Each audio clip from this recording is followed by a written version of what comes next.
So আমরা এখন যেখানটা আছি এই জায়গাটা জাস্ট খুব সুন্দর, খুবই সুন্দর।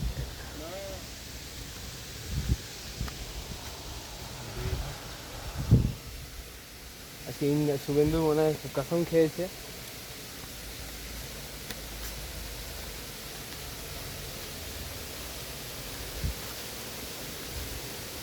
দে না একটা জিনিস না,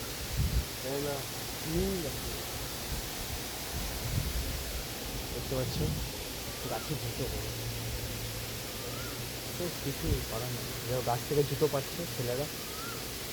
আরে মারা খুলছে না। দিন বদলে গেছে, গাছের থেকে জুতোও বার করা যাচ্ছে। তোমাদের দূরের ভিউটা দেখাই। আমরা এখন ছোট ছিলাম, দেখতে পাচ্ছ দূরের মানুষটা কি করছেন। উনি এখন সাবান দিয়ে স্নান করছেন, উনি এখন ফেস ওয়াশ দেবেন, কিছু একটা কৌটো থেকে বার করছেন। আমরা যখন ছোট ছিলাম তখন এরকম ইন্দ্রায়ণ একসময়, শুভেন্দু একসময় ছোটও ছিল। আজকে প্রথম জানা গেল শুভেন্দু ছোটও ছিল, কিন্তু এক্সক্লুসিভ